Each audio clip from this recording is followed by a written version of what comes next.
Welcome to a podcast where time is no longer a barrier, and voices from the past can be heard again.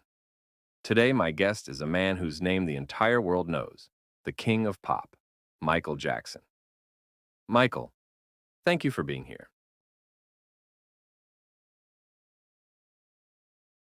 Thank you, Magnus. You know, being heard is all I ever wanted. Michael, my first question is simple, but probably the most important one. Tell us about your childhood. What was it really like? My childhood, it barely existed. I was born in 1958 in Gary, Indiana. A small house, too many children, very little silence. Music wasn't a dream, it was an obligation. You say that with pain. Because it's the truth. My father, Joe, he believed discipline created greatness. Sometimes discipline turned into fear. I was just a little boy, Magnus. I wanted to play, to run, to laugh. Instead, rehearsals. Every day, for hours, mistakes were not allowed. Were you afraid of your father? Yes, and not only of him, I was afraid of making mistakes. Do you know what happens to a child who learns to be perfect too early? He stops being a child. When did you realize that music was more than a duty? That it was part of who you are? When I stepped onto the stage was the only place where no one could hurt me. There I was loved, there I was needed. I was 5 years old, Magnus, 5, and I already knew how to make people cry and smile. That sounds like a gift and a curse. Exactly. The Jackson 5, massive success, millions of fans. What did you feel back then? I felt lonely. People saw the smile, they didn't see the boy who went back to his room after concerts and didn't know how to play like other kids. I didn't know what a normal life was. I only knew applause. Did you envy ordinary children? Every single day, I looked through windows and I thought, what if I were just Michael, not Michael Jackson? If we remove everything, your father, producers, contracts, why did you choose music? Because music is truth without words. When I sang, I didn't have to explain who I was. I just existed. Music saved me, but it also took me away from myself. Would you choose the same path if you could start over? I would choose it, but I wish someone had hugged that little boy and said, you have the right to be a child. Michael, next I want to talk about the price of fame, about what the world gave you and what it took from you. That's the hardest conversation, but maybe the most necessary one. Michael, when the Jackson 5 ended and your solo career began, the world didn't just watch you, it followed you everywhere. Did you feel the moment when fame stopped being exciting and started becoming heavy? Yes, I felt it very clearly. At first, fame feels like love. People cheer, they scream your name, they tell you that you're special. But fame doesn't love you, it loves an image. And one day you realize you are no longer a person, you are a product. Was there a specific moment when you understood that? During Off the Wall, and especially Thriller, everyone calls Thriller a miracle. But miracles don't happen without sacrifice. I was working constantly, sleeping very little, always chasing perfection because the world didn't want Michael. The world wanted more Michael. You were known as a perfectionist. Where did that come from? From fear, fear of disappointing people, fear of becoming irrelevant, fear of being abandoned. When you grow up learning that love depends on performance, you start believing that mistakes make you unlovable. So I kept pushing myself harder, faster, better. Did anyone ever tell you to stop? No, people don't tell the golden goose to rest. They tell it to lay more eggs. The glove, the moonwalk, the voice, the mystery. How much of that was you and how much was protection? It was armor. The glove distracted people. The mystery kept them at a distance. If they focused on the image, they wouldn't look too closely at the pain. So the icon was a shield? Yes, because the real Michael was very fragile. Let's talk about Neverland. Many people misunderstood it. What was it truly for you? Neverland was not about escaping reality. It was about creating the childhood I never had. Rides, animals, laughter, innocence. I wasn't trying to stay young forever. I was trying to finally be young once. Do you think people were ready to understand that? No, the world is uncomfortable with innocence in adults. They don't trust it. Michael, with millions of fans, were you ever truly alone? I was alone most of the time. Fame is loud, but it's not warm. It surrounds you, but it doesn't hold you. I miss simple things, going to a store, walking without fear, having someone who didn't want anything from me. Did you trust people? I wanted to, but trust is difficult when everyone sees you as an opportunity.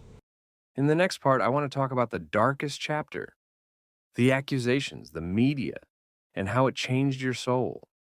Are you ready to go there? I've been there for a long time.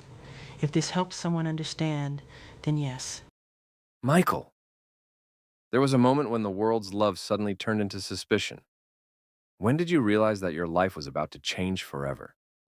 When I saw fear in people's eyes instead of joy, accusations don't start with truth or lies, they start with doubt. And once doubt is planted, it grows faster than facts. Do you remember the first accusation clearly? Yes, very clearly. I remember thinking, this is impossible. People know me. I believed that truth would protect me. I was wrong. The media reaction was massive. How did it feel to watch the world talk about you every day? It felt like being hunted.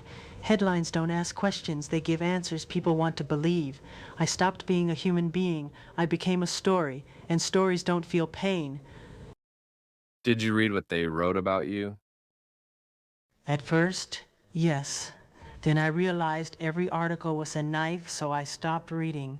But even if you don't read it, you feel it. In silence, in isolation, in the way people look at you.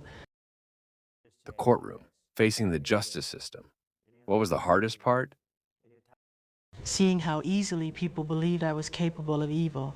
I had spent my life trying to protect innocence, and suddenly I was accused of destroying it. That breaks something inside you that never fully heals. Did you feel betrayed? Yes, by people I trusted, by people who smiled at me before. Fame teaches you this lesson very quickly. Loyalty disappears when money enters the room. How did this period affect your health? I stopped sleeping. My body was exhausted, but my mind never rested. I lived in constant anxiety, constant fear. People saw the surgeries, the appearance. They didn't see the insomnia, the panic, the medication. Did you ever feel close to giving up? Yes, there were nights when I thought if I close my eyes and don't wake up, maybe the noise will finally stop. But my children, they kept me here. Did the accusations change how you saw yourself? Absolutely. When the world repeats something long enough, even the strongest mind starts to question itself. Not did I do this, but am I really that strange, that different, that unlovable? What hurt the most? Losing my sense of safety. Before, the world was dangerous. After that, it was hostile. I stopped trusting reality itself. You became more withdrawn, more quiet. Was that intentional? Yes, silence became my shelter. If I didn't speak, they couldn't twist my words. If I disappeared, they couldn't feed on me. But silence is lonely, very lonely. Michael, after everything you went through, pain, accusations, isolation, what kept your heart from turning bitter? Love, not from the world, but from something higher. In the next part, I want to talk about that. Your beliefs, your children, and what still gave you hope. That's the part people rarely hear, but it's the most important one.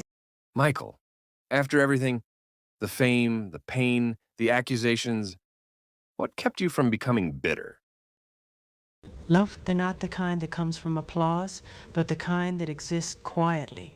Love for children, love for music, love for something greater than myself.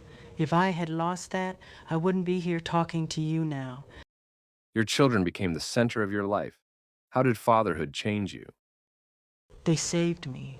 For the first time, I wasn't performing for love, I was giving it. When they held my hand, they didn't care about charts or scandals. To them, I was just dad. And that healed something very old inside me. Did you fear the world hurting them the way it hurt you? Every day. That's why I tried to protect their innocence so fiercely. People misunderstood that too.